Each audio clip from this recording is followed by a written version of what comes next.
The reason I'm saying this, we have a case study. You gave me 6-year mandate. Now, give me my 6 years and see what I achieve. When you are not happy, when you go to the next election, you will decide what to do.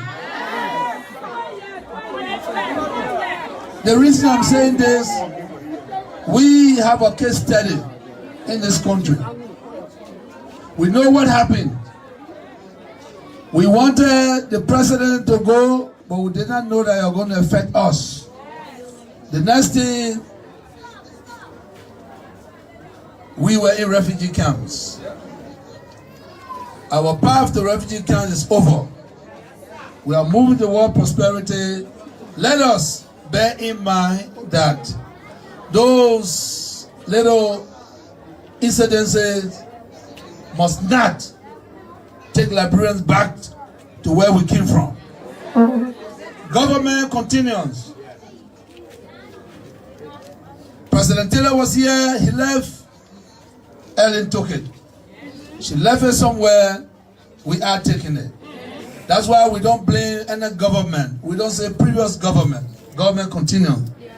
You never have road were not paved here. We felt that, yes, maybe the time for Her Excellency Ellen Johnson was short. We have to take it from there. When we leave it, someone will take it from there. But without peace and stability, no one can take it from nowhere. Yeah, it's a common example and simple one.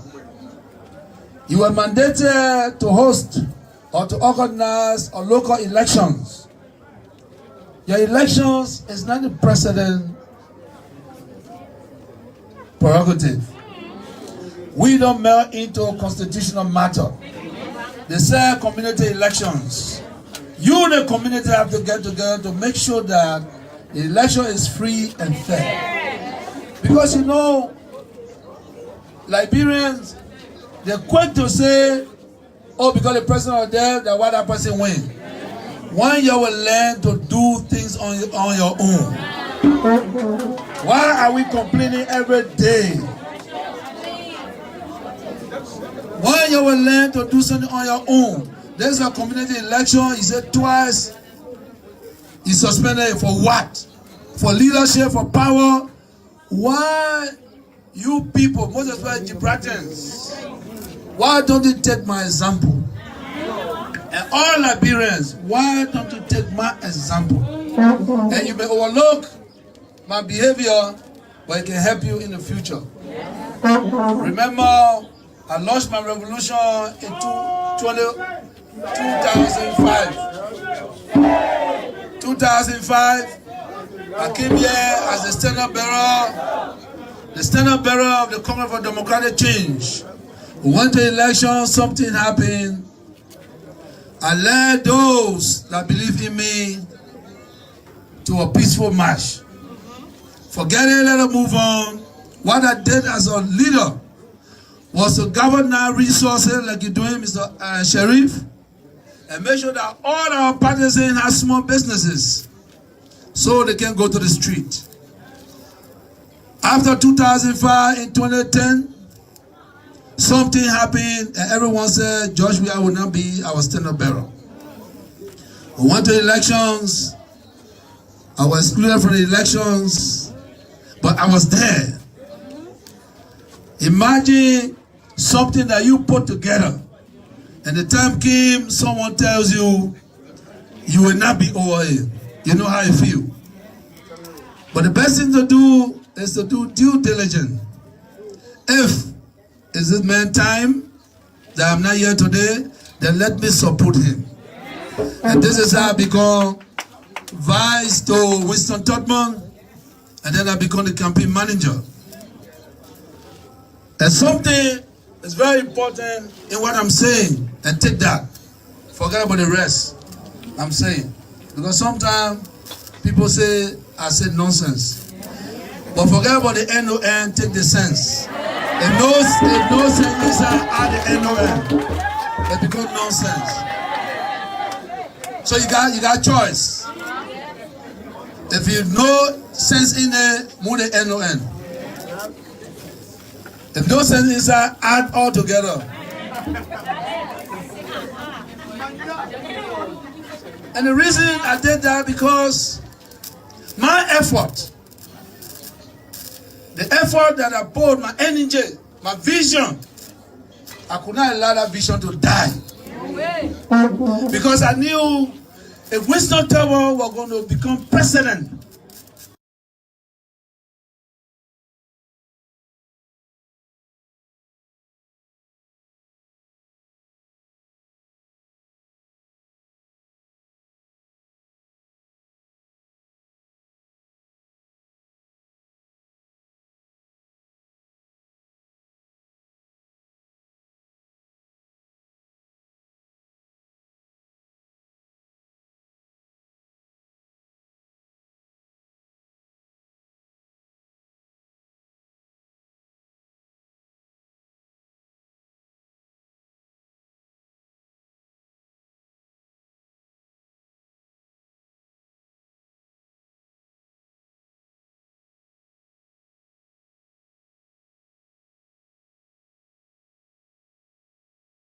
on the screen here.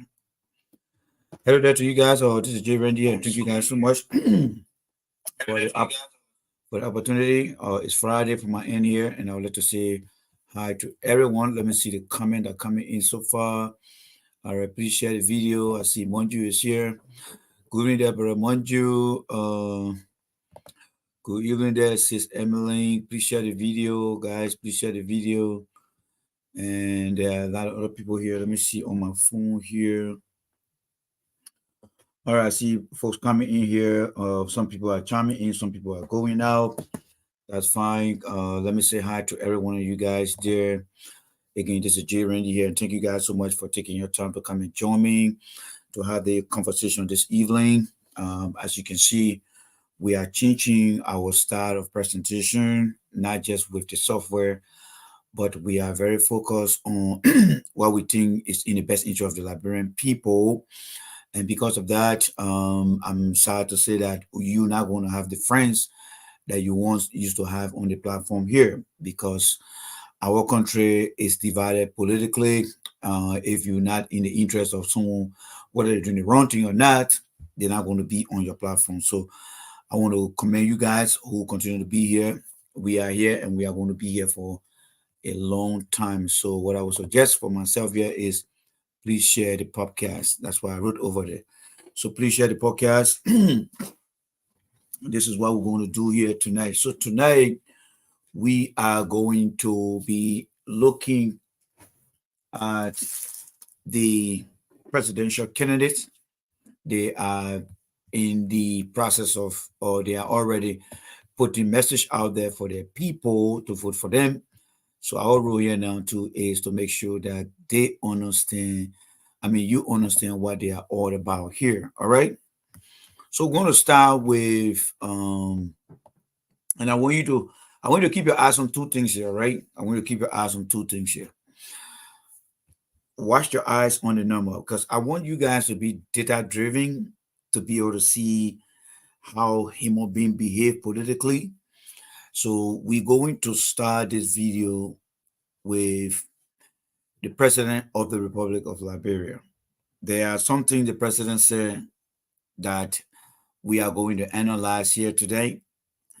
And from there, we'll jump to Joe Barker as well. So, for those of you here, let's start the ball rolling. All right, let's start the ball rolling. Election time is coming up. People are going to make mistake. The only thing I pray for you guys, your relative will start calling you again right after this election. They're going to pick up the phone. Hey, we're catching hard time here. Please help us.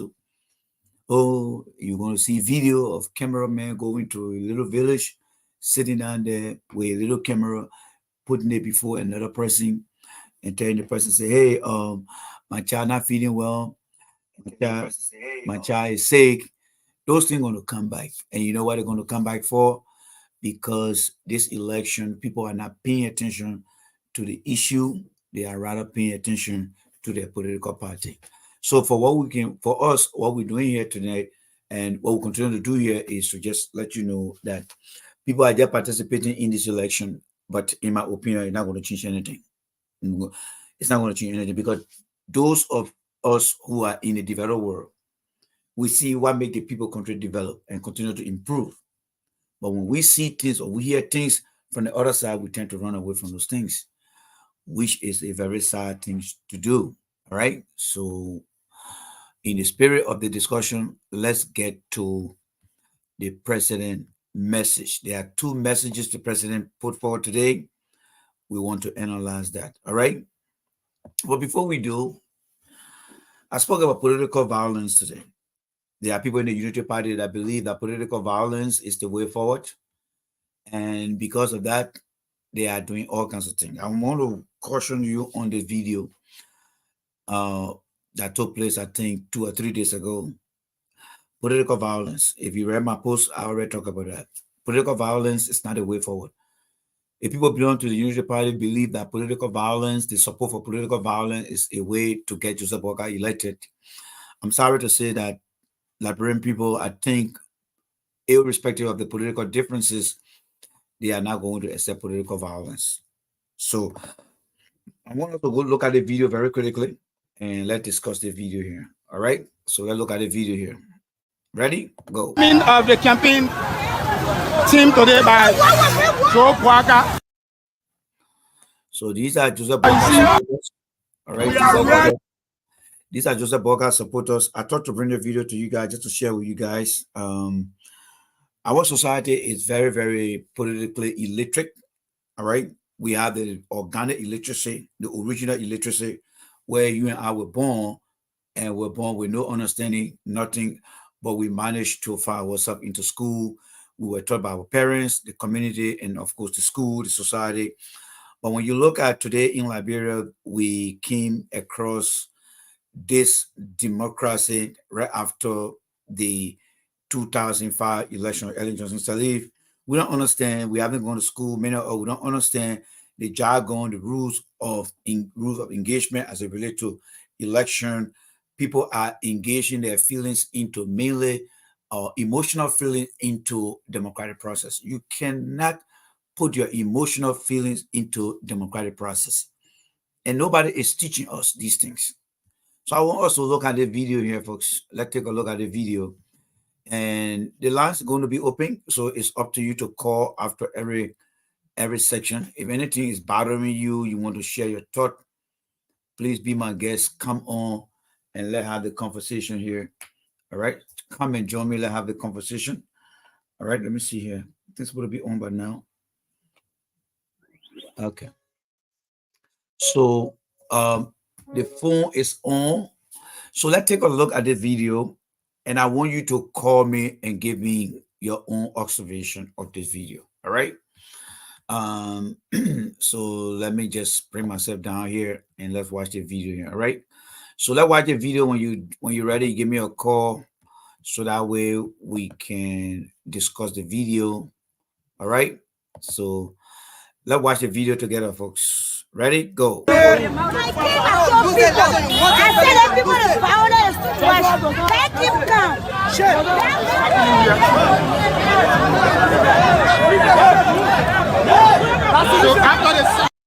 So you just saw that lady over there. All right. She went and hit that guy. And actually that is what we call assault. All right. She assaulted the guy for no reason. She went and get popped guy. So let's go back again, see that video again. All right, this lady right here, she got something over here. I believe that somebody who belonged to Joseph Walker party, and but just watch those action. She's going to leave from here. I said that people is violent situation. Let him come. So there she comes. You can see right there, she's coming to this guy. This guy, I don't know what's happening there, but she's coming towards him. And just watch. I mean, do you think our country image around the world make you proud to look at this kind of thing, folks? And do you think this is something that you will be proud to show to anybody when you are having conversation? This is the displays of complete chaos among young people in the country. You know very well you can't do that thing to nobody in this country here, right? Even though we all live here, I can't do it to you, you can do it to me, because that would be considered something as an assault. But you know the reason for that? Because people who run the different platforms don't teach our people personal discipline. They allow them to have their ways. They wouldn't give them political, emotional encouragement to say things and do things. That is what our society is teaching our people today. So what did the guy do to her? I don't know. But she got the mind, the strength to go out there and try to hit that guy. All right? Let's look at it again. So the guy is so good. He's a very nice guy.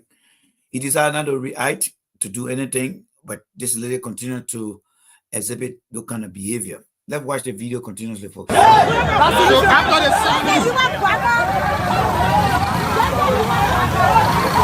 so folks, you see. So she's speaking on behalf of Joseph Newman Borka, but she hating somebody, slapping them. This is the shame of our society.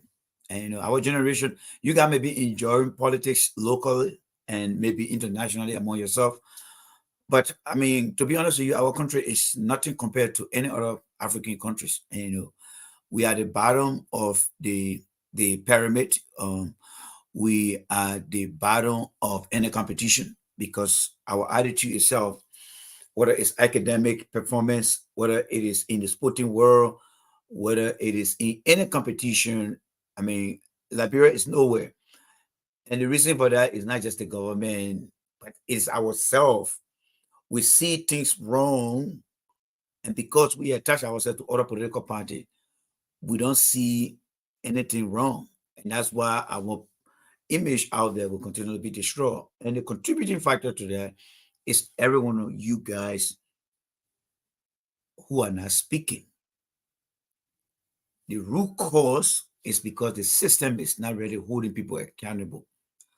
But the contributing factor is coming from people who many Liberians look up to for personal discipline, for good behavior. We don't have those things. So let's watch the video continuously. See another violent guy.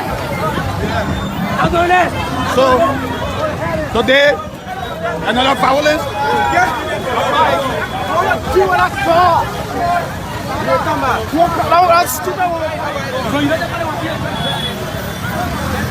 So the violence is getting so tense here today. The naming of the campaign team today by Joe Kwaka. You see that what happened there, folks? I mean, how many times people will bring this thing in to discuss it with you guys and talk about the lesson learned. What lesson do we learn from the video? And by the way, this thing is on YouTube, so it's broadcasting on my channel. So I'm going to do the best I can to explain this to the people of the world so that they can get to see who we are as a country and people. And that's the beautiful thing about Facebook. And we're getting this thing out there. So Liberians who are outside, have friends who are interested in Liberia, they will get to see the different video and say, okay, this guy seems to be very intellectual in discussing. These people just make notes, but they are not addressing the issue. We'll try to put in place some social order. This behavior is a very barbaric behavior.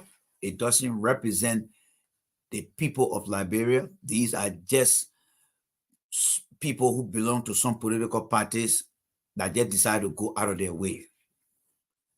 Anyone who watching this video, this is Liberia, our country, but you want to understand that the country had 15-year civil crisis. The young people, they are people who came out of the war. You guys know that. And they are no discipline. They are forming themselves into different political parties, but there's no discipline. There is no format in how our young people should behave. But the purpose of the video is just to present some of the ills in our society, and that's why it is. So this is Liberia, our country. It is very unfortunate that we're seeing people, a group of people are attacking another group of young people that belong to another political party because of political differences. But should that be the way? No. But most of the executive of this party are not providing any disciplinary means or say no to certain behavior. And this is what our country, Liberia, is showing to the world, that as a political party that belongs to a country called Liberia, we can disagree on issue, but our disagreement should not lead to violence. As you can see, the young people to your left hand side of the video, they are about to strike a young man with sticks, stones, whatever in their hands. You just watch the video, folks. Oh, you see here. There you go. So this is our country, Liberia. This is what we are painting and showing to the world. And these are young people that are supposed to discuss the issue based on logic, based on the understanding that their future is at risk. But these are young people who came out of the war and they had no mentorship, no leadership. All right. And this is happening right on right on the street, not too far from the political headquarters of another major political party, the Ellen Johnson City political party, Unity Party. These are young and useful, youth of that party. As you can see, folks, they are beating on this young man. A very, very, and like I said, the image is very gruesome. And so please be very, and I just provide a warning that you be very, if you cannot stand what is happening here, I advise that you just step away, and then we'll get back to the main issue here. But this is very graphic for some of you to watch. But I just decided to show this for you to understand that the future that lies in the hands of our young people. We always say that the future lies in the hand of the youth or the next generation. These are people who are looking towards 2030, 2035, 2040 to be leaders of the country. And the way you see them approaching things, it gives you no hope for the future. All right? So you see, it's actually happening here. There go the same lady over there again. The thing that many of them fail to realize, these things they are doing, they don't know that they are putting themselves in the midst of a video record that will go a long way. Because this image right now, as I said, is broadcasting on YouTube. There are people that will be searching for activities on Liberia. Investor will be looking at these videos and say, should I go to Liberia to invest? The world today will be put online. Artificial intelligence will be putting things online. People will not have to call to find out. People will have to get on these different platforms and just Google Liberia. So when we say the violent video from Liberia, violence and in Liberia, the way you title the video and attach Liberia to it give people the sense to look at the country and say, wow, what's going on here? How can I go to this country to invest when I see people attacking each other, especially young people? Yeah, these young people are attacking people because there's no mentorship for them. Nobody there to lead them, but they are just there to use them all the time. So just watch the video again. As you can see, this person in this light green shirt is a female here. She's actually trying to pin down this young man who has been attacked by a mob. Apparently, she support the mob activities against this young man who is trying to flee for his life. And she's holding him down so that he can be more attacked. This is something that the Unity Party government, is really, really allowing to happen. I think the Unity Party leader Joseph Boyka needs to put out a statement to condemn the violence. We will make sure that this information stay on YouTube, and we inform the international community that political violence by supporter of the Unity Party is totally unacceptable. And we look forward to the chairman, the leader of the party, Joseph Boyka, and the executive team of the Unity Party to speak against political violence. Political violence is in no way an automatic ticket to get Joseph Boyka elected. Since the incident, the standard bearer of the Unity Party, in person of Joe Boyka, former vice president of the Republic of Liberia, hasn't put up any statement to condemn the violence. Does he encourage the violence? Is he happy about the violence? I don't know, folks. But what I do know, since it happened, as you can see, nothing has come from the Unity Party or press bureau or whatever it is. Let's move on with this video again. So you see the lady trying to pin down this young man who is running for his life. Let's watch it again. It's actually happening. So there are people still coming after him. As you can see, they are trying to attack him because he tried to execute and or carry out his constitutional protected activities. So violence. And as you can see, this person is holding a stick in the name of the Unity Party. I mean, this is something that is very worrisome right now, folks. Very, very worrisome.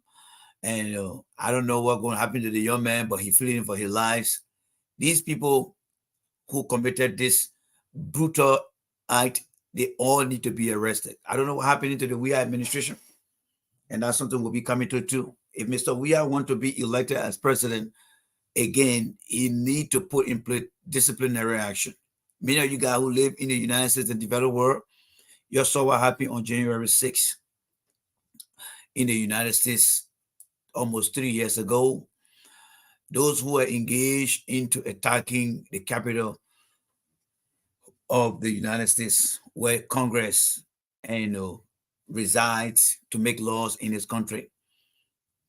Every video was analyzed to arrest those who are part of that.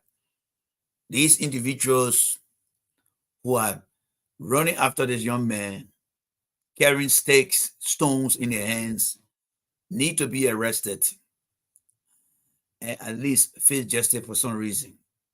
Because there's no reason why people who belong to the Unity Party should attack their fellow Liberian because of political disagreement. This is nothing but promoting political violence. And it's not coming from any party as far as I know up to today, but the Unity Party. Let me progress here, folks.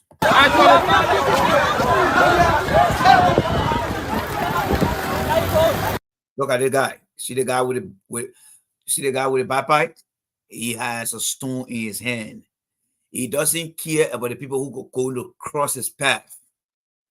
He got stone in his hand and he's about to throw that stone. Let me say this to you guys, folks. Let me just minimize this small. Let me just minimize this small and put myself in a situation here with you guys here. All right? If you ever think that God like me, I'm speaking for myself now, and I'll borrow this from Yeke Koluba. If you ever think God like me will go to that country to live, you're wasting your time. I'll be very honest with you guys. These young people have been taught, they have been trained, they have been programmed to see violence as the way to mitigate situation. Violence. So they cannot be talked to, they cannot be counseled, they cannot be coached, because the behavior that they're exhibiting are coming from those who they look up to, mainly from the political party. These people will not go to any educational institution in Liberia and sit in a classroom and the teacher or the professor tell them, if you disagree with somebody, take stone and throw them or throw at that person. You remember there's a senator by the name of Darius Dillon. He's a senator, I think, Gion senator of Mosorado County. 2 or 3 years ago, he told Liberians in Mosorado County to take stone and throw it at people. This guy is a senator, but that's why he's telling his followers, his partisans, that if they disagree with anyone, they should grab stone, stick, whatever, and just throw it at that person. 3 years later, or after 3 years down the road, we see the young people. Let's get back to the video here, folks. Let's get back to the video here. We see the young people doing the same very thing. Folks, there's nothing for you to be afraid of. And there's nothing for you to be ashamed of. These are things that we see. These are things you need to discuss. So don't be afraid. Don't be shy and running away. This is the reality you're facing. And this is the reality that we need to discuss. So there's no need for somebody to run away from the platform. Let's discuss these things. This is our country, right? This is Liberia. This is the country that we brag about. This is the country that we write its names down on different applications. This is the country that we say got connection to the United States. But the connection we have with the United States, is that how we're supposed to behave? You see the guy right to the left side of the screen here, he got a stick. Now this guy is about to throw the stone. So watch, keep your eyes on the guy with the backpack. I'm about to hit the play button, and then you're going to see what's going to happen next. Ready? Go. So this is See that? He threw the stone. He threw the stone at this guy here. You know, he did a very good throw. That means he put his weight behind it because you can see him bending over. That means the projector had already left. And at the after impact, they're bending him over. So that means he did a very long throw trying to hit this guy. And that stone could be something that could be a silver stone. It could hit the guy on his head and cause a bleed in his head, and he could die. But does he care? No, he doesn't care. But that's the country there.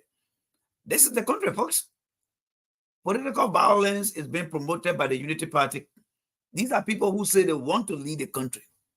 These are people who say they want to lead the country. And since that incident, Joseph Boakai, in all person, the vice president of the Republic, the former vice president of Liberia, hasn't come out to even condemn this, folks. I want you guys to look at this, all right? And actually try to process this in your mind. And put yourself in the situation of this guy. As you can see, this guy is all the way. See the guy with the green hairband or hair cover?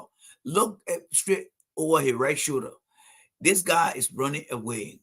But this guy right down here with a backpack. Let's go back again, folks. Let's go back. Let's go back. I don't know who is in the Weir camp, the Boakai camp. Let's go back again with the video. Watch again, folks. Watch. He just picked up the stone, right? Watch it now. He picked the stone up the sidewalk, all right? And he is about to project that stone, and he doesn't care who in front that house. He doesn't care about his colleagues that are running. This guy is out of his mind, and he's about to throw that stone. Ready? Go. There you go. You see that? So folks, tell me, that's our country, right? We just came from 14 years civil war.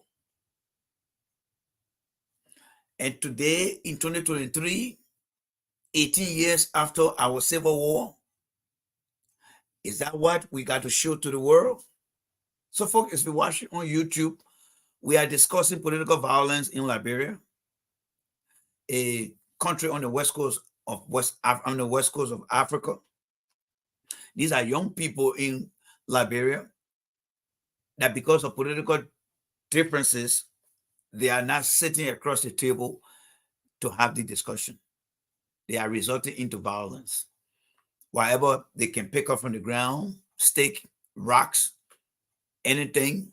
Thank God it is not a country that allows citizens to carry arms. If not, there will be a lot of shootout over there. And we just thank the international community for not doing such a thing to allow young people in our country to carry arms, because it would have been very, very dirty than why it is today. So this is the country. This is our country. It's my country. This is where I'm from. But I'm just trying to enlighten and help my fellow Liberians to understand. I know it's a very difficult thing to discuss, but Liberians, this is what we are missing. Our failure to educate, to be a mentor to the young people in the country, to serve as leader for them. But we take politics and inject emotion into politics. And here we are. So they'll continue with the video. So there go the young man. Thank God that rock did not hit him. He is a blessed man. And as he runs between the houses, I don't know where he is today, but he's moving away from the violence. Yeah, he is moving away. So he's on the run. So this guy had picked up another stone again. All right, and there's no police present in the community. There's no community watch team. The youth young people are just taking control of the community and they are not behaving very, very well. My understanding is they belong to the Liberty Party, the Unity Party. The Unity Party is the party of President Ellen Johnson Sirleaf, the former and first female president on the continent of Africa, I believe. This is the party, and I think this is why she left with the young people in the country, political violence. And her number two person, Joe Walker, who is trying to be president of the country. He has seen the video several times, and nothing he has done in regards to that. I don't know whether he believes that political violence will create intimidation for voters, and that will give him the edge to win this election. But again, we want to publicly on this platform condemn political violence in the country or in the Republic of Liberia from the Unity Party. We want to condemn that and let everyone watching this video also condemn those things as well. All right, so let's make progress.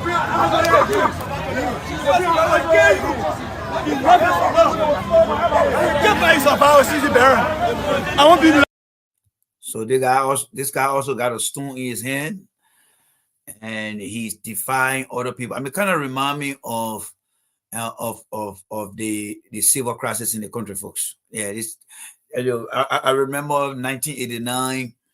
It was arms that people were using to intimidate and kill other people, but now the arms have been taken away. The young people in the country now are resorting into using rocks, which is a deadly weapon too. How can foreign investor go to this country? Why would attract foreign investor into the country? You have a party that was in existence, in authority for 12 years, the Unity Party. And there was no discipline to pass on to the young people. But today, here we are. The young people that belong to the Unity Party that saved our country 12 years are now resorting into political violence. Folks, you need to share the video. We already got it on YouTube. We'll give you a very good title out there so that people can get to see what's happening in Liberia, and investor will decide whether it is a good place to invest or not. But we'll make sure that this video is live. It gets a lot of hit. All right. The last time we did one, we got almost like 3,000 views, and then we'll continue to step up our game. And I'm happy that it's on YouTube and we're enjoying it. So let me progress. You cannot. So there go another angry man. All right. It's a very angry guy. He still got a rock in his hand. Nobody going to calm him down. These are dangerous images that we are watching here from Liberia. And if the authority in the country is not doing anything to curb the situation, it's not going to help our country. We cannot and should not allow political violence to take over democracy. If the Unity Party youth wing is concerned about peace in the country, they need to condemn this from the leader of the party, Joseph Boyka, former vice president of the Unity Party. He needs to condemn this. Folks, if you're watching, this is a political violence video from the Republic of Liberia, where young people are taking the laws into their hands and causing roadblocks and other things in the country. This is totally sad for our country. We have a few more days or a month and few days to election, but this is what we see in the country. All right, so let's listen. Excuse me, sir. Why all this violence? Okay, we talk about election violence. Today is very tense. The violence is very tense here today. This is district number 9.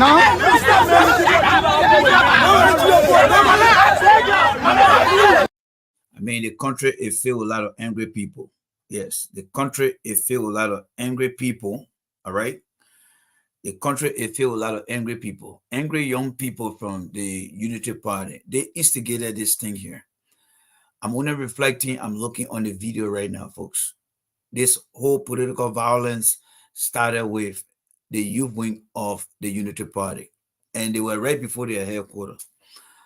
My question here is, if this violence started right at the footstep of the Unity Party, I don't know, district office, who are those in charge of the young people in that district? Why up to now they have not come out to tell the young people to put down the rocks? You see right above the right side of the screen where there's a young child over there. He's standing right on that platform, looking at these grown up guys, and nothing that kid is looking at but violence. That is what we call direct impact. That kid is watching the violence and he thinks that's something, and he believes that is the way to solve the problem, which is very, very bad. This kid should be looking at these guys doing positive things, not getting into physical altercation. You see, people who are running the different platforms will not show you guys the society impact. And you know, it's very difficult to watch, but we just have to discuss it. If the Unity Party had done something about this, I don't think the escalation of the violence would have reached as far as coming to the young kid here. So we got a society, we are at a crossroad right now where we got election coming up. We have the former vice president of Liberia, who is head of the Unity Party. And the Unity Party youth wing are preventing others from crossing their headquarters. This is not a warring faction. And folks, Liberia had a 14-year civil war where they had different warring factions. If you belong to one warring faction, you couldn't come on the other side. It had been 18 years now since we had peace in the country. But I think some people are still living with that violence, and they believe that exercising that violence against their fellow Liberian based on political differences will give some level of comfort to their political leader, in person of Joe Boyka, which is very, very wrong. So let me progress there, folks. But I feel very sorry for that kid that is standing on that platform, watching these grown-up men behaving very, very aggressively. This is a very shameful thing.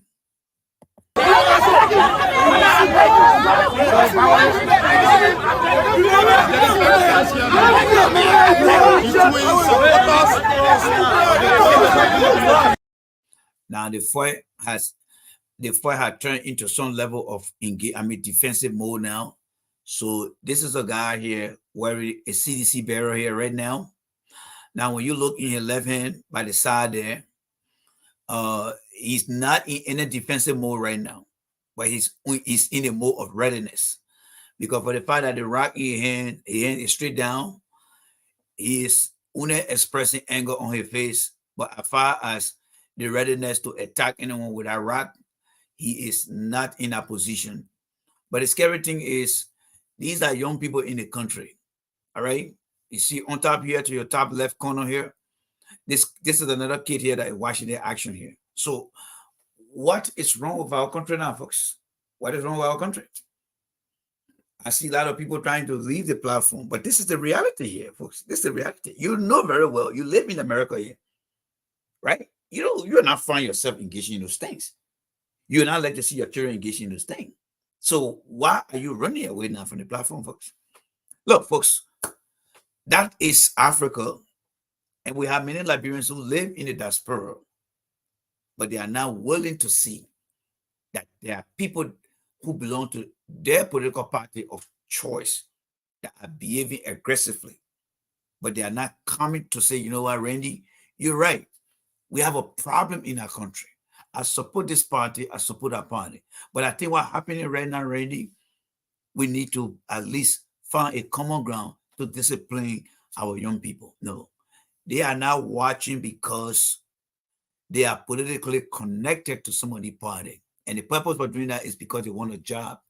So it would take anything to get them in that position they want. So whatever you see here, if you ever think that we're going to have folks that will come and discuss these things, it's not going to happen, because that's how the country is. It is based on party line. It is based on ethnicity. It is not based on centricity, like being Liberia centric. The centricity of being a Liberian is to be able to say, you know what, Randy, I belong to the Unity Party, I belong to the CDC Party, but what I'm watching right now, this is not adding any value to our country.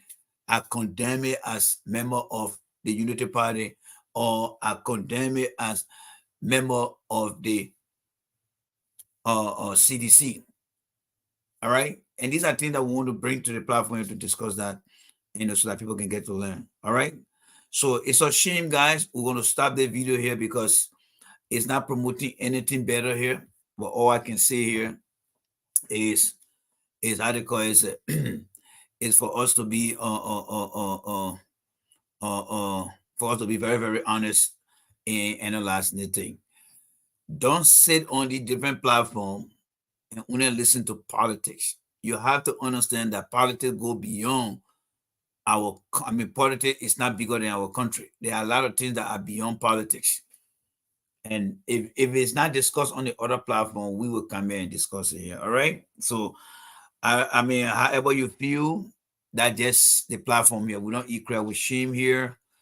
We'll tell you guys the truth. All right. So let's get rid of the video here and bring on the President of the Republic of Liberia in person of George Manawia, and then from that we will bring in Joe Boyka. All right, so let's listen to the President of the Republic of Liberia. To our people, our friends in Dubai, so Liberia can plan. Come to the podium. Come to the podium. So again, the President of the Republic of Liberia, at one of his community or district engagement, decided to say a few things on the video, but I want us to go through the video and I'm going to critically analyze what the president said. And then you will also have your discussion on this. I'm taking the American approach. If you live in America here, your sedition, your ANC, your Unity Party, you know how American approach looks like, right? So don't get vexed with me. I'm taking the American approach here. I'm taking the American approach. Just you as a black man will want white men to treat you fairly because you have that constitutional right. You got a God-given right. I'm in no way trying to say anything negative on my platform here. But what I want you to understand is the same way you want to be treated in America. It's the same way Liberians back home should be treated. Whether it is President we are, whether it is this, it's the same way, right? So let's be honest here. So let's make progress and listen to the president here, all right? Let's make progress here. You know, I used to live in Yukutam, my mom was suffering. But I'm telling you, hardship, we've been through it. And the reason I'm giving you free education because we struggle to go to free school in our generation. So it's not to bluff. And the reason we are building our roads, imagine people that stay 12 years come to me on the table and say, I just want to speak to you. You know what you're doing is very good. When I was there, I could not build that airport road. But you're doing very well. But they don't need to talk to me in secret. They need to come to the Liberian people and say, well, we didn't face the road, the man is facing this road. Look around you. I'm proud of Sir Joseph, a young man I met in a refugee camp in Sierra Leone.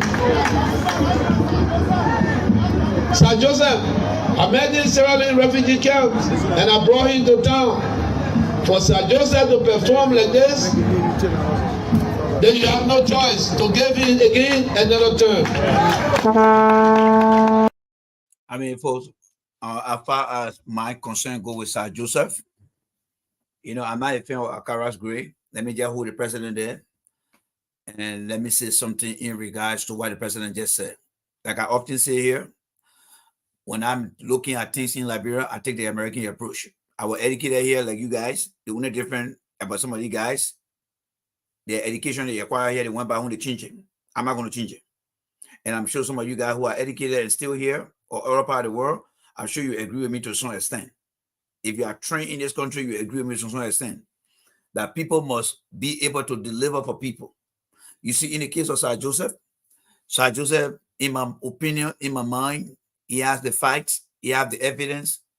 There is nobody in our country that I believe can defeat Sir Joseph in a row. Unless Liberians themselves are crazy. Unless Liberians themselves are ready asset money. And I don't think that political illiteracy will blind them to say they're not going to vote for Sir Joseph. For me, I don't think Sir Joseph need any introduction to the people of Mosorado County. Yes, he doesn't need no introduction. Because from the Eddie Johnson Sirleaf days of being a representative to the weird time of being a senator, Sir Joseph have been someone who are considered as the people's senator. You know, there are certain states in America here that you live in. There are governors who are Democrats, but find themselves in Republican state. There are Republicans who are governor, but find themselves in the Democratic states. And they serve the maximum length of that state. The reason here is they call them the people governor. They don't see anything Republican way. They don't see anything Democrat way. They see it in the middle. That's what happened. So for someone like Sir Joseph, and you know, I mean, I have some disagreement with him in my mind.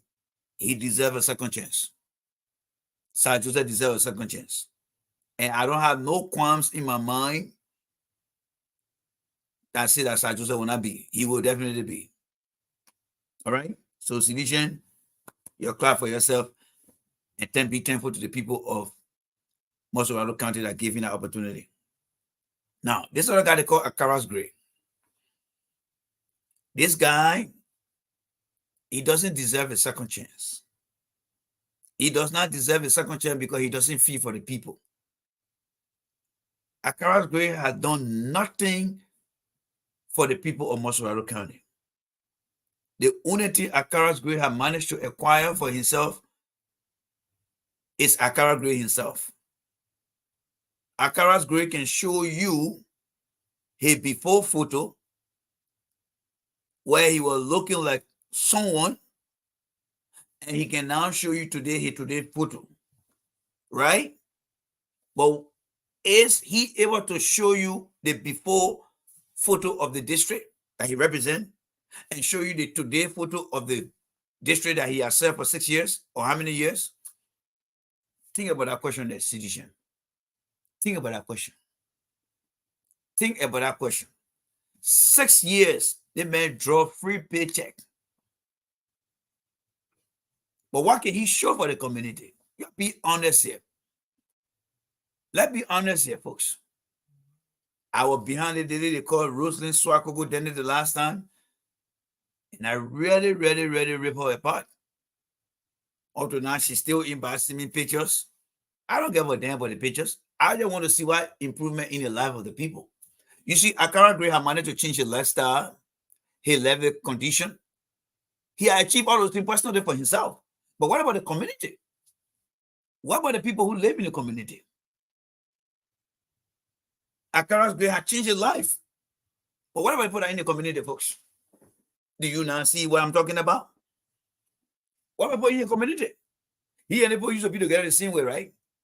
They have photo on Facebook where you see eating with a guy.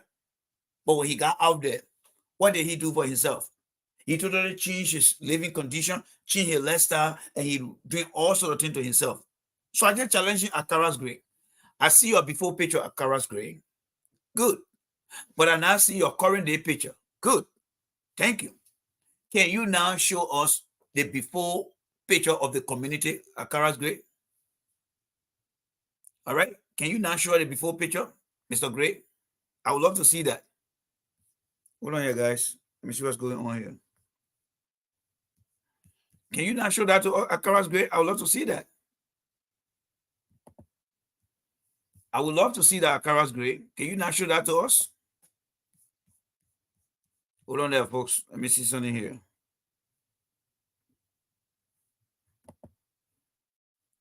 Okay. I would love to see that. Let me bring the screen back here quickly here for you guys. I think my video on my stuff here went off. Let me see here. Yes. I would love to see that, folks. Let me just make myself big here quickly here for you guys. I would love to see that. I would love to see that. All right. I would love to see that. Let me talk to Akara Gray a little bit here. All right. We'll get back to the video here. I would love to see that. Wouldn't you guys want, I mean, don't you guys want to see Akara Gray showing you guys the before community he represents and then the after photo of the community? Yeah, Akara Gray can show himself, right? Akara Gray will show you pictures, say, oh, this is me here before, and this is me now. But the community that he served, he represents for 6 years, and all the money he was getting, how does that community look like now today, folks? Sedition, your assignment now is to go after Akara Gray and say, look, there's a guy in the United States called Jay Rennie. He said he doesn't support your second or whatever term it is. Why? Because he see your life change. He see your environment change. But he yet to see the community that you represent and then sustainable development. Where is the before picture of the community? And where is the current photo of the community today? Can Akara Gray show us that? That is what I'm asking you guys for. Because I'm sure all the year he served in that position, he has done nothing for the people of that district he represents. And that is why Akara Gray should not be elected. Yes, he shouldn't be elected. All right. That's why Akara Gray should not be elected. Yes. So let me get that video. Okay, I see where my problem coming from right now. Let me take care of that quickly here for you guys. And that is why Akara Gray should not be elected, folks. Yes, he shouldn't be elected. So whoever is running against Akara Gray, I want people to support that person to take Akara Gray out of office. But Akara Gray once said that he was not going to be running in 2023, right? You're going to ask him. He said that. Mr. Gray said he was not going to be running in 2023. He said that before, folks. He said that. I got that video. So I challenge you to come back here and tell me, say, he never said that. Mr. Gray said he was not going to be running in 2023 because he said he was rich. I mean, he had enough money now. You're going to ask him. He said something like that. Mr. Gray said he was not going to be running anymore in 2023 because he had enough money now, so he could not run anymore. All right? That's why he said, I'm not the one that's saying it. He said it. But for me, Akara Gray does not deserve no second chance in our place. I'm telling you guys right now, Mr. Gray does not deserve any second chance in our House of Representatives. If he get elected, well, the people have to live with their conscience. But for me, I had no confidence in Akara Gray anymore. He had been given the opportunity to do the best for the people, but he had done the worst for the people. So let's get into the video here. Let me get the video here for you guys.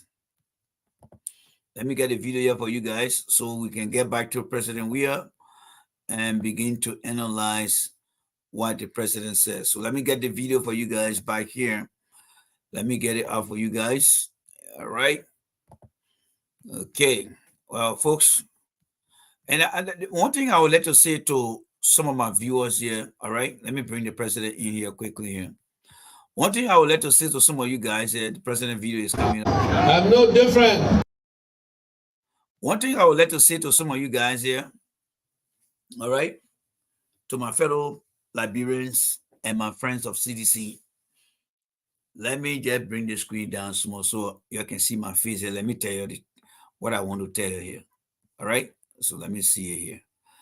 I really want to make it clear with you, some of you guys, so you can really get to understand who Jay Randy is here. All right. All right. Now that the video screen is big, now let me make myself big here. Let me say to some of you guys who are sedition, I highly appreciate you guys for coming on the platform. And I highly appreciate you guys for supporting your party. But what I want you to understand, and I want you to look at me in the face, I'm going to be looking at the camera here. I'm not a regular person. I am a professional guy who went to school and learned, and today playing a major role in leadership in this country. So my support for CDC in 2017 is not based on just mere support. No, my support for CDC was to help bring about changes in the country. That is what I learned here are things that I want to put down on paper, make that into a plan to change things. So if you see me talking the way I'm talking, I'm not just a regular guy. I'm not a regular guy. So I want you guys to understand this from today. If you gotta listen here, I'm not a regular guy. I understand that some people who just support the party, who just sit on other platforms and talk for the party. I'm not like that. I'm the real deal, like many other people. I'm all for change, and I can make the changes happen. So when I'm talking to the president of Liberia, criticizing him, I'm not a mere person. No. It's just the president doing his day or playing football. Say, look, I'm not a spectator. I'm a seasoned player. That's how I want you guys to see me. And because of my professional standards, I'm not going to sit here and see things wrong in the CC government and say, no. I know some of you guys love the party. Some of you guys love the president. But you're not willing to go on the ground to change things. No. I am a professional guy who is now willing to sit on the fence, but to be engaged. Because I'm seeing too many wrongs that right in the country. So I just want to understand me from today on. And I'll keep repeating myself in saying this to many people here. I'm not just a regular guy. No, I'm not a regular guy. All right? So let me progress there, folks. And thank you for that time. Let me progress. All right, so let's listen to the president here again, folks. Let us listen to the president here. All right? So those of you who are sticking around, I want to say thank you very much. You are my best people. Trust me, our number will grow. This number will grow. It will grow. We've been down the road before. Some of you guys have been down the road with me before. But the only thing I want to tell you now, when the number grows, without supporting CDC, supporting Unity Party or ANC, when the number grows, and we start seeing people come here and want to say, oh, this one. No, I know everyone that I'm seeing here today. I know my man Moyu. I know my sister Emily. I know my man D Black. I know my man Spiya. And I know other people too. When their numbers start to grow, and these people tell me in time to come and say, Randy, turn the show off, I will turn the show off. Because they are going to be considered as the pioneers of the platform who came in the middle. I just want to make the record straight. Yes, I just want to make the record straight. We'll not change the disciple of people who started with us. Yes. Oh, my man Pamoto, sorry down the Pamoto. My chief of staff Pamoto is there. Sorry that Pamoto, my chief of staff, I miss you. All right. So let me progress. Let me progress here, folks. So we're able to talk. And again, we are not here to insult anybody. We're just here to talk the truth, right? So let's get in there. Let's get in there. All right. Let's get in there. All right. So let's get to the video here right now. Let's get to the video here. Let's get to the video here, folks. All right. So the president is continuing speaking. Those that can sell bottle are sold bottle before. And I'm not making a story when some people come to the podium. You know, I used to live in Yukuta, my mom was suffering. But I'm telling you, hardship, we've been through it. And the reason I'm giving you free education because we struggle to go to free school in our generation. So it's not just, it's very good. Look around you. I'm proud of Sir Joseph. Or again another term. In our struggle, we saw roof. Roof is our own. And you know I'm filming it in chief. So the people of Tony District 1, we need to take Roof and Sir Joseph. Because they will help me to push policy and to pass some bill. Let us do justice to us so we can make our second or 6th year the best one ever in the history, so we can leave a legacy. I trust you, most especially the first-time voters. I trust all of you. This is not my first time talking to you. I know you'll go to the polling center to vote for the Coalition for Democratic Change. If you look right in my chest, you see how it's going to be. But I want to thank your parents and those that stood tall in the struggle. I remember in 2005, 2004, when the children and parents refused them to go back home. Today, some of them are ministers, some of them are governors, some of them are city mayors. Our parents did not understand the struggle. Even me, my brothers, most of my brothers and sisters went against me because they said, "You are successful. What are you going to do in politics?" And my only answer to them was, "Is to serve my people and my country." And this is why I came to politics. The same people that are telling you otherwise, they work with us. Those people work with us. When we brought the matter, Congress of Democratic Change, all of the people that go on the other side, they work with us. And those people, they were not honest with the revolution. So they find themselves on the other side. I disagree with the president on that. I disagree with the president on that, folks. I disagree with the president on that. And sedition, no hard feelings here.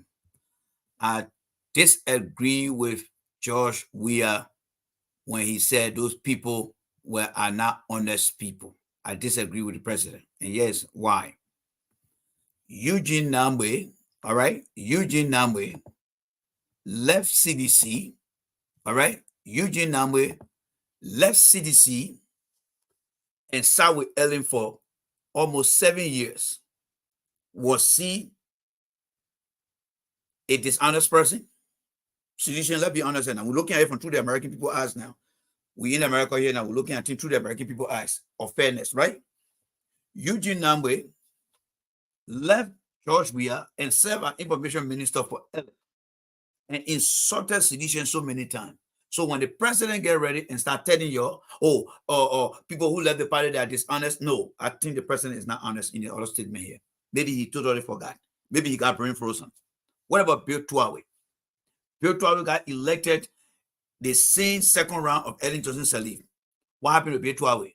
He also left and joined Unity Party people. So why Mr. Weah is trying to put other people under the bus?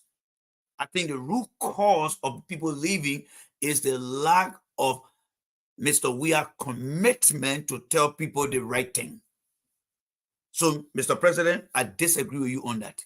I totally disagree with you on that. You are part of the reason why sedition, some of them left that party. And you are part of the reason why some of them came back and not every one of them came back. Let's look at Eugene Nambwe. I mean, what I'm saying here, folks, am I lying here, folks? You have the evidence, right? Am I lying here? Eugene Nambwe. Eugene Nambwe is on record. I got video here where Eugene Nambwe will condemn the church here. You want me to go bring the video? I can go bring the video right now and show it to you guys.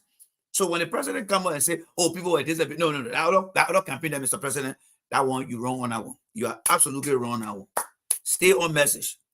Stay on message. I understand leadership. You got to have a goal. You got to have a vision. You got to have a tax. And then you got to have the people side of the story. I understand that. But Eugene Nambwe insulted a lot of sedition. You all know it. You all know it. All right? You all know it. So I disagree with the president on that one. That is not the true story he's talking about right now. All right? And that's why the platform will be very honest here. When we say things to defend the president, we mean it from the bottom of our heart. But if the president dropped the ball, we tell you the president is wrong. So let me progress here. And they want to take us from power. Our people, this is our time. And this is our movement. This is our generation. This generation protecting our families. Let us join together. Let us work together for better Liberia. The Liberia we seek is honor the government of George Mane Bakubwe. This is the government that brought a young Samuel Tue to be the final minister. The government that did not overload women, even with a woman president in that government. That government cannot tell me they employ more women than George we are. So you see, today you get young women working, young men are working. All to tell you, oh, you know. All right, so let me who you got right there, right? Let me who you got right over there. When the president say, I brought young men that Samuel to it, what next he should be saying also too? Well, the president should be saying not just young men that Samuel to it, but I brought in young professional Liberians. That's what the president should be saying. I brought in young professional Liberians. But when he said I brought young men that Samuel to it, it means not just seditious who are loyal to him. That's what he's saying. Seditious who are loyal to him. Because remember, Eugene Nambwe ran away from the president, and John Ellen Johnson said the government. They came back. Why he brought them back? Why he accepted them? Because they are loyal to him. And then when he said, I brought young men that Samuel to it means that Tua is loyal to him. But what about the professionals? If the president say, you know what, I brought young men that Samuel to it, Alvin Wisse and others, fine. In addition to that, I also brought in young professional Liberians. Because a professional guy would not be part of CDC. He comes and see things and say, okay, gentlemen, with this, with that, with that. You know, just imagine the president of the AC Milan during George Weah days of playing football. And he stand on the AC Milan stadium, George Weah in the crowd, and say, hey, as president, I think his name was Ganiani, something like that. I brought in more Italians. I brought young Italian players. And then George Weah in the crowd said, well, I'm a professional player for the club. But I'm not an Italian, I'm a Liberian. You follow me what I'm trying to say? That's exactly what he's trying to say. So that one again, the president is not doing a so good job over there, folks. The president need to have a government of inclusion. Bring in seditions, bring in professional people to help him to succeed. To help him to succeed. Bring in people who disagree with him. To help him to succeed. There are people who disagree with him, ran away, and they were in Liberia over there. Liberian people saw them. But he brought them right back in the government. Eugene Nambwe is right there. Built our right there. There's no way you can argue the case unless you have to leave and go. But then in America here, I don't want to see you on the street arguing with any white man here say, oh, they may not fair to you. Because what I'm telling you here is the truth. We have to be honest here. We have to be honest. I'm not insulting him. I'm not saying anything negative. I'm just only critiquing what he's saying. And I want you guys to understand that. If you go to work in this country here, and you see the women just kind of bring some kind of little work, you train the guy, become supervisor over you. And then you kind of train the little work, but become supervisor over you. How will you feel? You don't feel good, right? Well, take that same mentality and look at the president. There are professional Liberians out here that can make him successful more than what he's talking about right now. But if he focus just on party line, he's not going to be successful. His legacy will not be something that will be an inclusive legacy. I want you guys to understand that. All right? So let me progress here, folks. Let me progress. If you bring me back, I will employ 3,000 persons. Are you kidding me? You think the numbers you just call that just it just come from out of the blue? 2,000 workers, they left there in the street. We picked them up. But to that statement the president trying to make over there, you see, opposition, they are opportunists. Let me say this again. Opposition, they are opportunists. The real government, people have been complaining that only sedition have been higher. And you just listen to the president say that, oh, I brought in Samuel Tue and I brought in other people. But he did not say professional people who are not members of the party. So when the president say to you that other people are saying, oh, they will create 3,000 jobs, of course. Remember, opposition are opportunists. If they know the president only hiring people that are loyal to him, what do you think opposition going to do? They're going to go out there and say, look, Germany, I will create 3,000 jobs. And you know what that 3,000 jobs means? Professional, member of the party, no partisan. Like Lima Bow will say, they were the I think what the phrase you used the last time, the opposition, the imposition, and the no position. If your opponents see that you only hire a few people because they are loyal to you, they will open up the floodgate by saying, we'll create 3,000 jobs. And that 3,000 jobs will be for what? For opposition, for position, and for no position.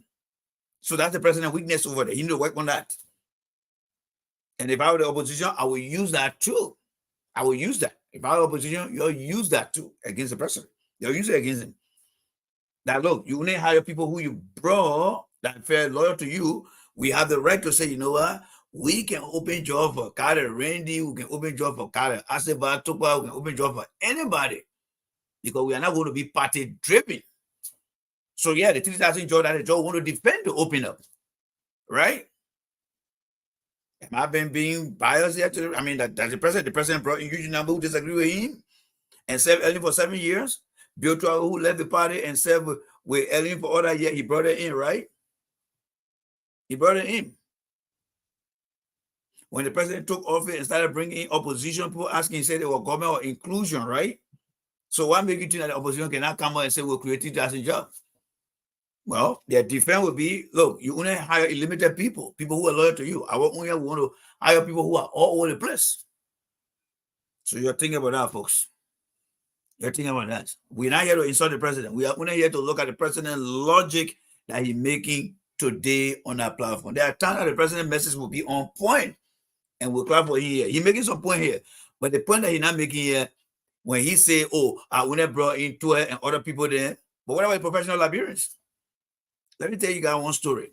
You see Jerry Rawlings? How many guys remember Jerry Rawlings?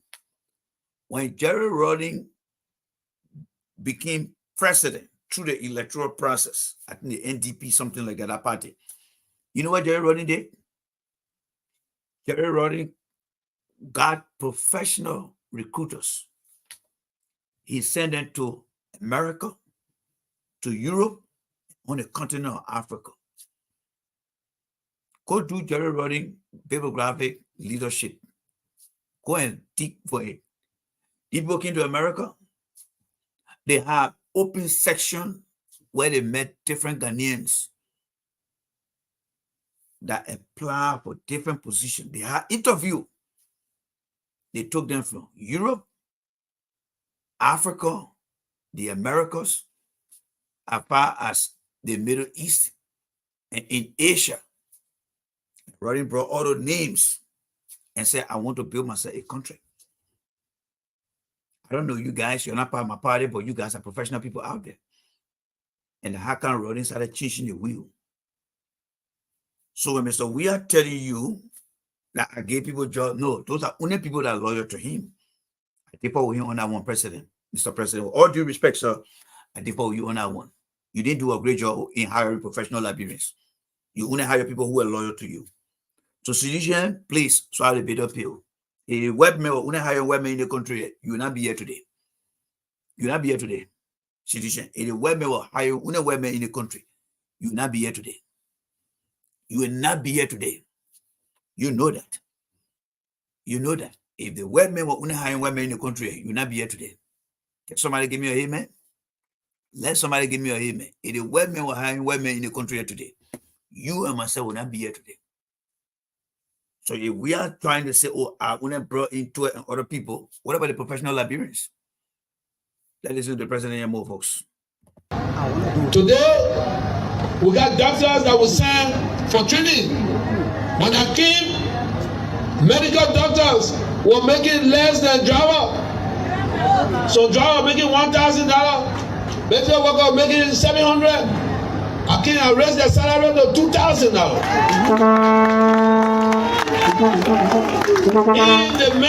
in the middle of COVID, we were performing. I did not make any excuse, simply because they said it's impossible.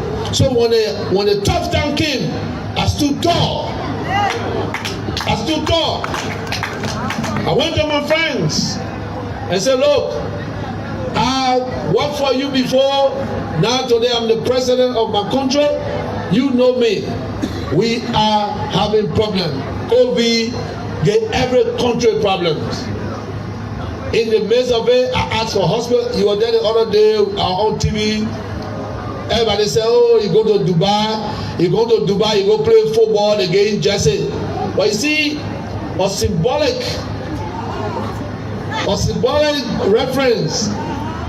They make fun of it. I played for Al Jazeera in Abu Dhabi, in the UAE. I was a captain. When I go back to the country that I play, I go to meet the prince of that country.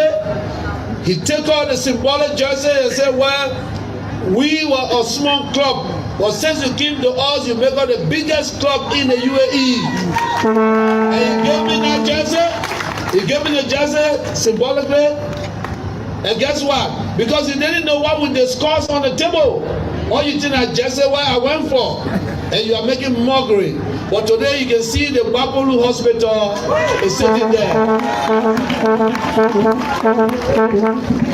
So it's not just the jersey you talk about.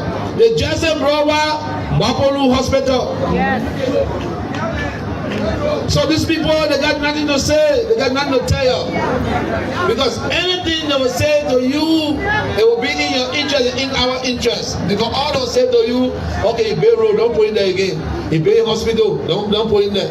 You raise salary, don't put in there. So if you move me, what are they coming to do? That's a very good question there too. That's a very good question. So what the president is doing right now, he's listing his achievement. And there's no way that you can offset that achievement. What he had done in Bapuru County, it was never there before. He put something there very new. That one I'll give it to him. As far as a developmental agenda go, those are things I was asking Accra Grade for too. What had Accra Grade done for the people of a district? The president is saying yes. From the beginning of me trying to get things done, people were laughing at me. But I knew that my end game. So you see, the president is goal-oriented. When people have goals, they have facts. They have the truth. The president is a tax-driven person. Whatever he wants to do, he set his agenda to have it executed. That one, I give it to him. All right? So let me progress on that one. Yeah, you see, I've never slept for almost 5 years. All my friends go to vacation. I've not went on vacation in the last 5 years, simply because of our economy, of our country. When I call my friends, say, where are you? Oh, I'm on vacation for 1 month, I'll be back. What about you? You're not going on vacation? No. Because I don't have time for vacation. You understand? I'm running a government and I want to be successful. I've gone to so many vacations during my life when I was a soccer player. You see? So I don't need vacation. We got issues in our country, we got to solve it. And that's why in the 5 years, I never take a vacation. Because I'm serious, I wanted to be successful. Because if I was not going to be successful, all of you are going to be ashamed. Because they're going to say, I will tell you, you know, I told you the truth already, I will tell you, they make it do nothing, they footballer, you can do nothing. But that never happened to anybody that served the true living God. I lived my life. I broke everything on me. I broke my leg, I broke my hand, I broke my face, I broke my shoulder, but I still won the Ballon d'Or. You know what? Because I pray to God and I believe in God. When you tell me otherwise, God did not tell you. All I do, I work hard. All right, so what the president is doing right now, guys, we call that, you see, there's something we call leadership style, right? Leadership style include goals. People who are goal-oriented always have facts. So we'll give him the facts because he listed some things. The next thing is called tax. People who are taxed, they always like to set form agenda to follow. Vision is people who are vision-driven people in leadership are those who want to see the bigger picture. Like you hear the president say, join me, I want us to make progress. I want us to make progress. That is the vision part. Now, when it comes to the third component, the people, in order for you to relate to people, you got to tell your story. And the president is good at telling story. I used to sell bottles, used to look through the car window. So the leadership style, those 4 components, the president leaned mainly on the goal that he set, the vision, and the people. But where the president is struggling is the tax to get the job done, to set an agenda. He's not doing it. And that's why you need to improve. So let's move on to our man, Joe Boca. Joe Boca today went to PV Town Hall to speak. And I want us to look at that as well too, all right? So let us remove George Weah. And because, we're almost coming to the hour mark. Let us remove George Weah for now. We got one more clip that will come to George Weah. Remember the post I put up today where George Weah went to one district and started begging for a vote? This is where we come to after we leave Joe Boca. So let us come to Joe Boca, all right? Let us come to Joe Boca. But in the meantime, I want you to read underneath here, all right? Read from here, go here, and then come by the terrator and go here. The 2023 election should be about the issue, the solution, and the direction of the country. So let's see. But in the meantime, let me put some comment here, all right? Let me put some comment up here. I see my brother Eric. He said, yeah, you are right. Thank you there, brother Eric. All right. And then I see my man Buema Khan said the president is referring to the nurses and healthcare worker. No, I don't know what you mean by this. Maybe that's a different conversation. But let's get back to the conversation here, folks. Let's get back to Joe Boca. All right, let's get back to Joe Boca. All right. So where is our man Jody Joe? All right, let's go and bring Joe Boca in. Joe Boca is coming in right now. Good morning.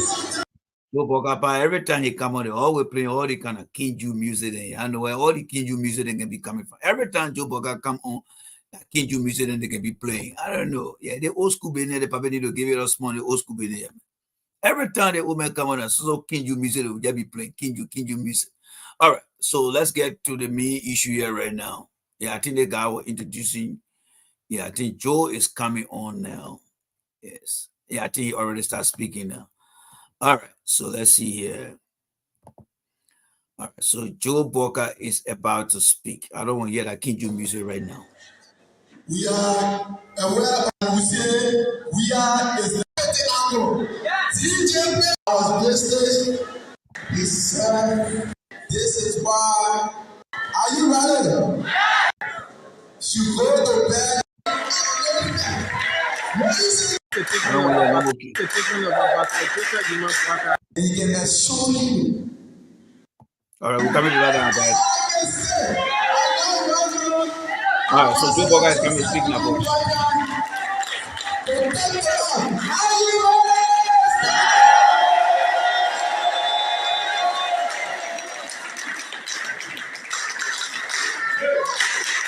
Ambassador Joseph Jonas Waka, rescue welcome to the podium. So this is the video. The name is Cooper.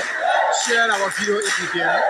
Keep sharing our video as we bring you live coverage of the visitation of Ambassador Joseph Jonas Waka to the Kingsway Town Hall. What minute even the camera that is Joseph Boca, man, not president yet. You just see people all in front of the camera. What kind of people are these? What they got their training from? I mean, are they like Secret Service people or or EPS members from the government that were assigned to Joe Boca? Man.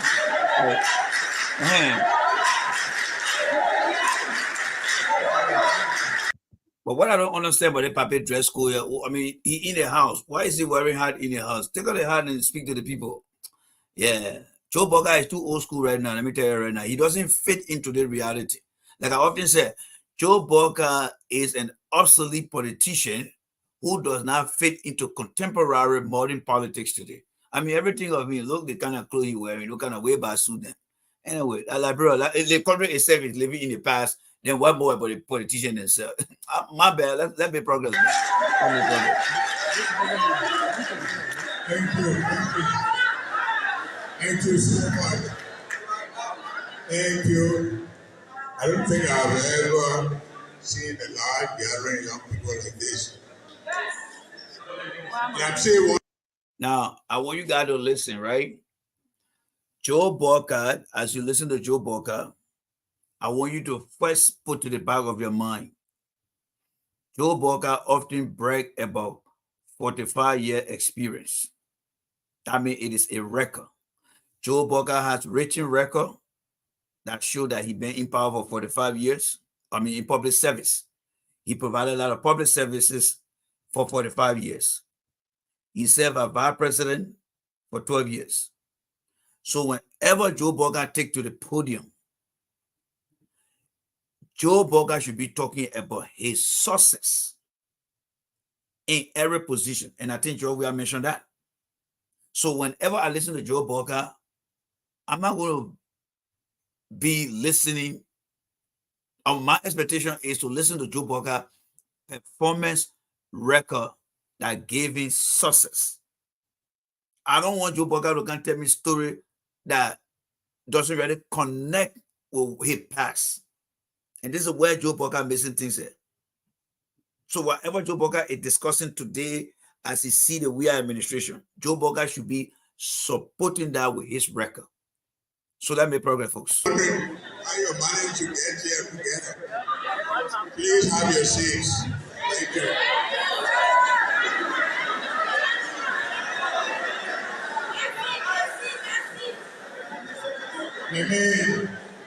Let me just thank all of those. The other guy right here in it, this guy right here in the Fidel Castro t-shirt here. I mean, he's not even dressed perfectly. These are some of the rebel behavior right here. You see the guy here with the Fidel Castro t-shirt here? This guy was on a video where he took his private part and show you out. And Joe Boga get it kind of, that guy is not coming with nothing good behind the old man here, but to be running behind the young guys.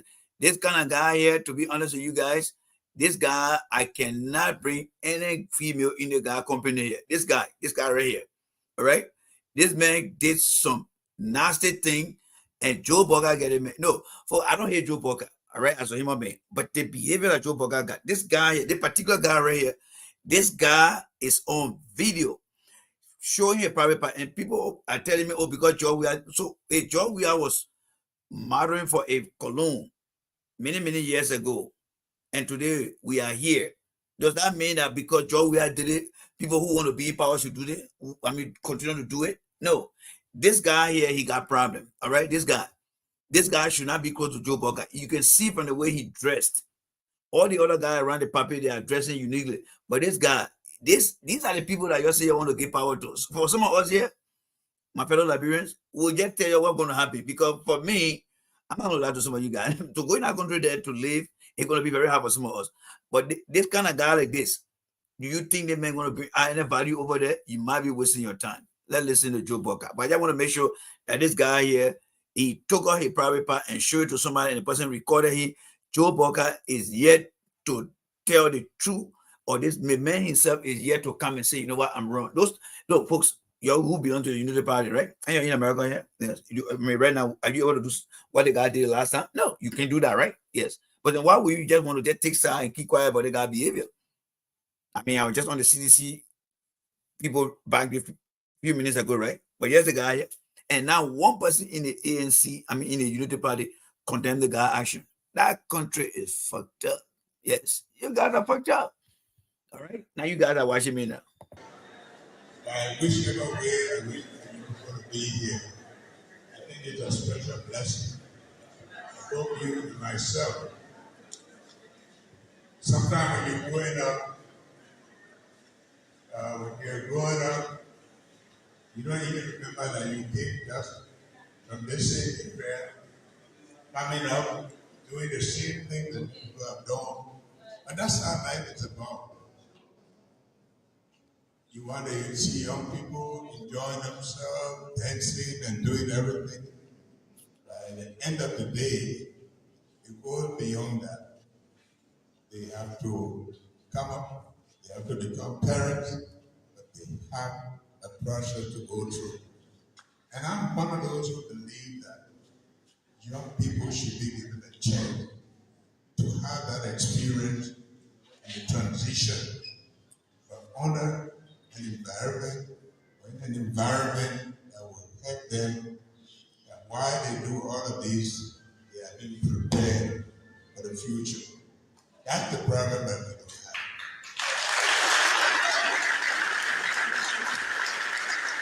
And I don't know, but the moderator here, I want to thank him. I like people to say anything about me, even negative, but as long as it's the truth. All right. Joe Boga is telling you that he is open to people saying anything as long as it is true. But Joe Boga has not answered my question. What happened that took Joe Boga to the hospital? The middle to the end of January. What happened to Joe Boga? The doctor of Joe Boga is yet to come out to tell us what happened to Joe Boga. Joe Boga had not been given any medical clearance to determine his capacity to be in the presidential election. But this is a man who said he wanted to be president, right? But we've seen the man falling down at the doorstep of a hospital. He has a pacemaker in him. He said that, because of the political pressure in 2017, a heart malfunction.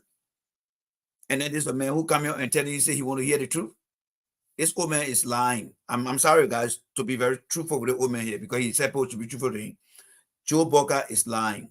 All right. You see if he's looking up off it like that, this old man is sick. He's not normal. He's sick. All right. So my question to Joe Boga, when will you provide a medical summary report for your overall health from a physician, a doctor that will say, you know what, I am a medical doctor. I have thoroughly examined Joe Boga, and Joe Boga is fit to be president of the country. Where is that document, folks? That is the question that I have for Joe Boga. Those of you that support Joe Boga, some of you guys will go and do your physical to get a job. This man is sick. Forget about George Weah. Forget about Tewo Gonglo. Let's focus on Joe Boga, who is living with a pacemaker and admitted that he has a pacemaker and was taken to EAW hospital because of some medical emergency. What has the doctor told him? You know, friends, I'll tell you the secret here. We had a guy who had an injury on one of my old jobs, and he came to work 2 days later and said, I'm okay to work. And the supervisor came out to me and said, should we put the man back to work? I said, no, we're not going to put that man to work. He said, why? I said, because the doctor wants that man to follow up. Even though he's telling you right now he's fit for duty, I'm not going to allow him to go work over there. He has to go back to the doctor to finish that follow-up appointment, and whatever the doctor say, we can put him back on his full duty. But for now, he cannot go on full duty. If that was you in that situation, you'll be able to say the same thing too, right? This man say he ready to for somebody to be straight up with him. But he's not willing, he's not ready to tell you that here is the document that came from a doctor that says I'm all fit. Until Joe Boga can bring that document, the old man is sick.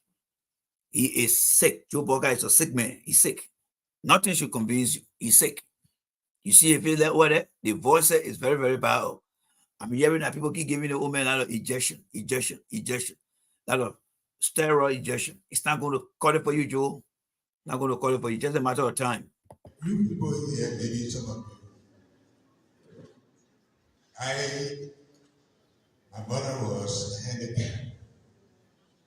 And not only that she was a handicap, but I saw her losing your toes, and all of this, unable to walk.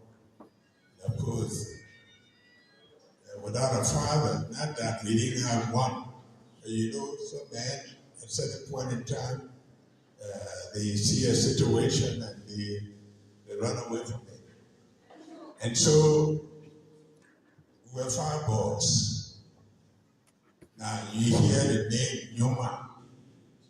Now in the case. So Joe Boca is not about the topic, folks. Joe Boca is a motivation speaker. This is not campaign.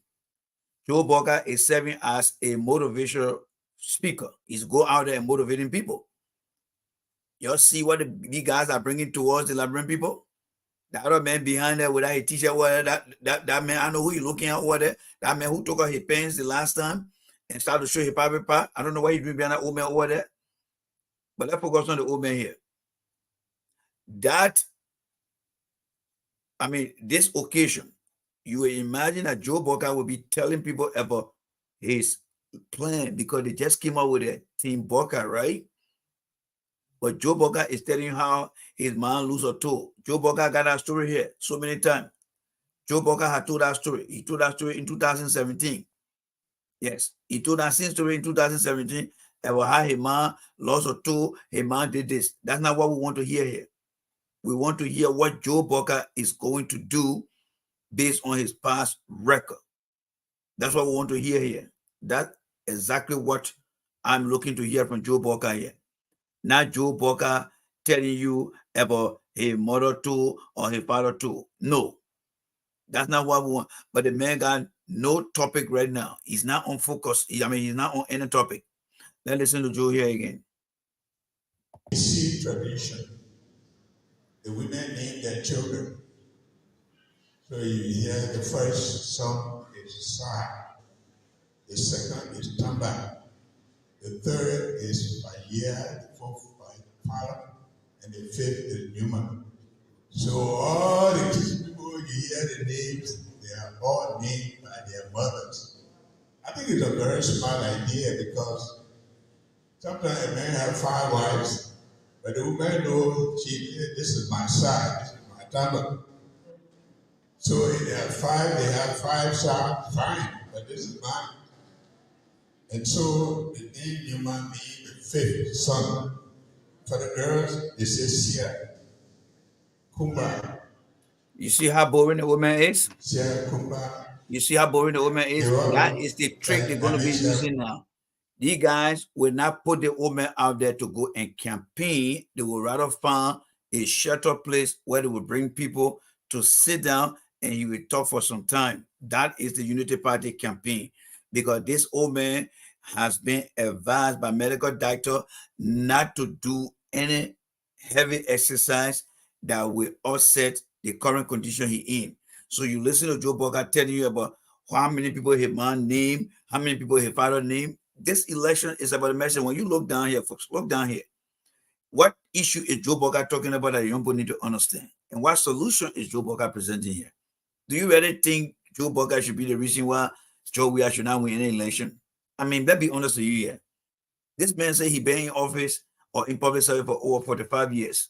And he's standing and telling children, young and energetic young people about the future, and you're talking about your parents. What is going on here with this old man? Let me progress there. Let me listen to him here. Yawa. So Yawa is the fifth. Then they go down the line talking about the bombing. Because a man had to bring us there. That little kid. Just imagine walking in the bushes, no road, sleeping anywhere until you get to a place. Then the second one, I will walk also all the way come to Firestone. And then I actually tap rubber. I've done almost everything that it takes to make a living. I can remember when my uncle took me to surgery. We were in a house where so many Food was our problem. I'm glad those days we didn't have shoes to wear. So I used to use my toe to pick peanut, and I would look this way, look that way, and nobody looking, I put it in my mouth. I did. It sounds strange to you because today all of you wear shoes. Maybe those days I had shoes, I won't pick up. Well, Saint Joe Boca want to talk about story. All right, folks. Saint Joe Boca want to talk about story. How's about Joe Boca talking about the very good story where he went and tricked the food, man? You know, if I, look, that's one of the things I really miss about myself in Liberia. Because most of the gathering, people are going to look out for me and say, don't allow that man to come here to ask questions.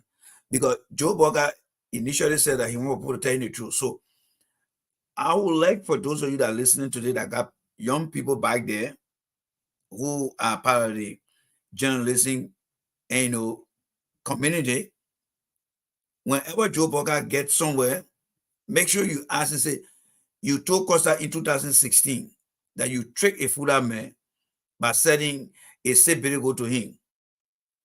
Do you regret doing that? Is it true? He wants to tell a story here, but he's not telling the people the true story here. This old man is a crook. He just thinks that by telling story like this is going to get him like that. This man is not well. He's not on message. There's nothing that Joe Boga saying here that anybody should listen to here. He's talking about people going hungry. Now, okay, it's one thing to talk about the story that you went hungry, right? Or you were hungry one time in your life. But when you started to provide services for the people in government role, what did you do? That is what we need to listen to here from Joe Boga. Let us know Joe Boga here. But that's part of life.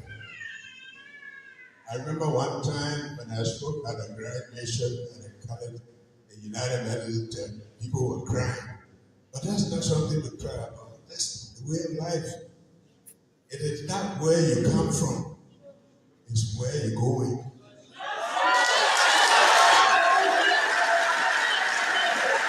So where has he come from now, folks? Where has Joe Boga come from with the 45 years? What has he said to you guys that listen to me right now? Have you heard anything from Joe Boga that telling you this is how he's going to fix this country? Is that why Joe Boga was brought on that platform? What have you heard from Joe Boga so far, folks? What have you heard from Joe Boga? What have you heard about Joe Boga? What have you heard about Joe Boga? I mean, nothing right now. Absolutely nothing. It was very expensive at that time. Then I had to look for a job to look for money. Rivoli, they used to have this Rivoli cinema on Broad Street. Most of you would never know. Some friend told me to go there and find a job. Okay, I know all that story there. Let me tell you. Let me tell you what Joe Boga said. You see, Joe Boga got no message. Joe Boga is going to tell you guys that at Rivoli, he served as a waitress. And from there, he will serve the Congo children, and then he will go to CWA, where he met Ellen Johnson Sally, and Ellen Johnson Sally took care of him. This is bullcrap. All that thing Joe Boga telling you is right on my phone right here. Right here. Right here. It's on my phone here. Right here. So what is Joe Boga message for the people? That story that Joe Boga telling, I got everything here. We had that story before from 2016. This man got no message. Everything that Joe Boga is putting together is nothing but a bunch of lies. They got no message. So listen, he's going to go to Rivoli. He's going to be selling or how do you call it? He's going to be a waitress. Rivoli, right opposite the Ministry of Finance, going all the way up that hill. I still remember that place. That's what Joe Boga was going to tell the people. How you were there, you were serving as a waitress. Then from there, you will go to River to CWA, and then you'll be washing dishes at the same time, working in the cafeteria somewhere there, and be going to school. Let's roll the tape here. I heard that thing before. This man got no message. Let's listen to him here again. I went in the restaurant looking for waiter job. There you go. And when I went, the man asked me, pay you $5. Before I said, go, I don't want to sleep. There was too much money I was asking for. I had to go home and pray to God. I said, why did I have for the kind of big money? And I wrote a letter to apologize for asking for this kind of big money. Then I came back to the man. He said, I'll pay you $36. That was almost half of the money. But I had to take it. You know, when you work in a restaurant, you get tip. When you serve people, they're supposed to eat, and these small thing for you, they give 10 cents. So I said, well, at that time we were living on the front street. We had to work from 3 o'clock to 1 o'clock in the morning. We walk to go home. But you know, one thing you have to remember in life, every time you cross one bridge, there's another bridge across.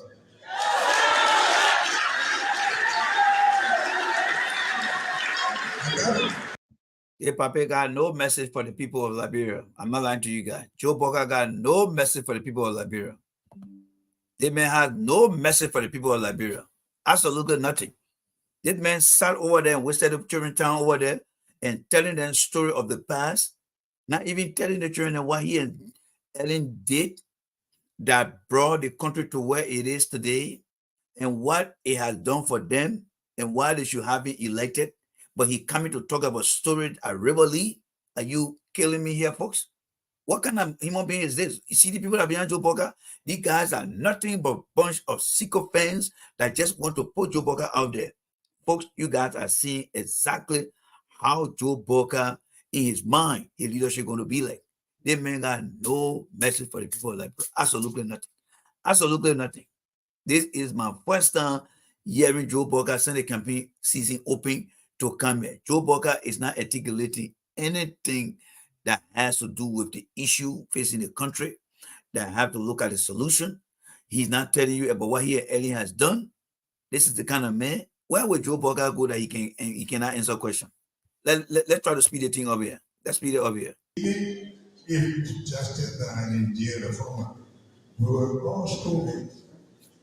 And I used to be a student and working in the tuition office, so sometimes you get some of them. From there, I was trying to go to LPMC. From there, I was trying to go to OFA. From there, I became. What did you do at LPMC, Joe Boca? Start listing those things. Provide detail. When you got, we understand you went to school, right? For folks, Joe Boca said he worked as waitress, he worked in the admission office. Then he started to hit his career now. What did you do, Joe Boca, when you got at LPMC? What was the issue facing LPMC?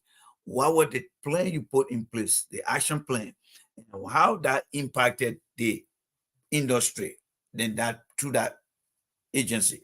What is it, Joe Boca? Listen to Joe Boca here. Those are things we want to understand from Joe, right? The first Nigerian managing director, LPMC. From there, I became minister. So even Mrs. Sally, her husband, I was the youngest minister of agriculture. The husband was one of my deputies. So I have moved from one job to the other. And one thing I do when I move from a job, I leave. Because the only thing I go to do is the work that I have to do. So for me, in this country, I have never, ever asked anybody, if we do this for you, I don't like it. That's not my area. My area is to do what I'm supposed to do. So are you freaking kidding me, folks? Are you really kidding me? Joe Boca is telling young people that all he does was go to one job, leave from there, go to another job, leave from there. You think your children are living in America here that are so sensitive to things. You think your children will sit with Joe Boca and listen to Joe Boca telling their story where he wouldn't work here and did not do anything important? Are you killing me? You see how this guy is really, really humiliating himself?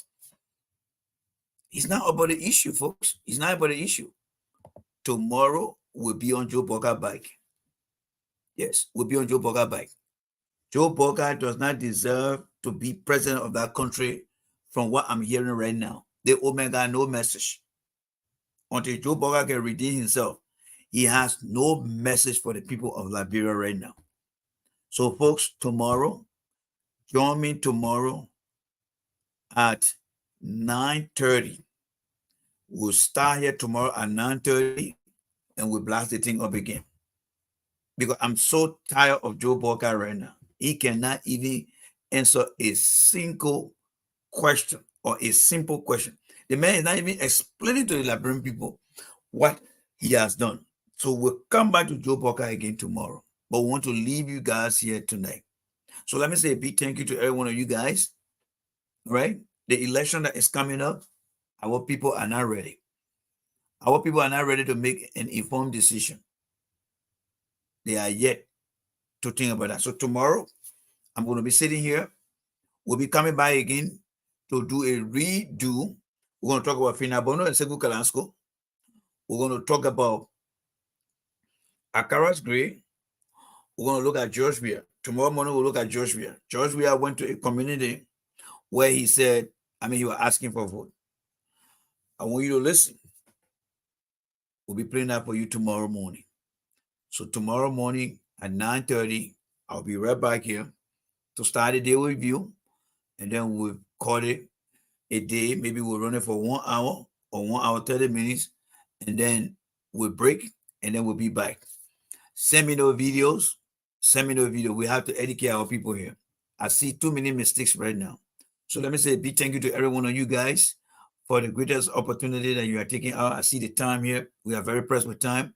So thank you guys so much. Don't forget, tomorrow, 9:30 Eastern Standard Time, I will be right back here and we'll be talking about the political campaign, the messages tomorrow. So thank you for your time. Sorry for going over the time here, but I just want to emphasize on that violent video. I thought that was very important that I get it through to you guys. So have yourself a pleasant night. T-Ben will be back here tomorrow. T-Black, Peter White, my sister. Thank you guys so much. All right. Coming is better than this man. No, you don't want to go there with me, Emilia. Coming is the worst person that you ever want to talk about, Emilia. Cummings, do you hear me talking about Cummings here, my sister? Go think about that tonight. Let God reveal to you in your dream about Cummings, says Emilio Pelli. Let God let God reveal to you tonight about Cummings and myself. All right. So guys, you'll join me tomorrow. Burma Cannon, thank you guys so much for the opportunity. You'll please join me back here tomorrow, 9 a.m. We'll be continuing. Remember, we're starting a fresh start, and I think this is the best place we need to be. All right. I'll talk to you guys. Bye-bye.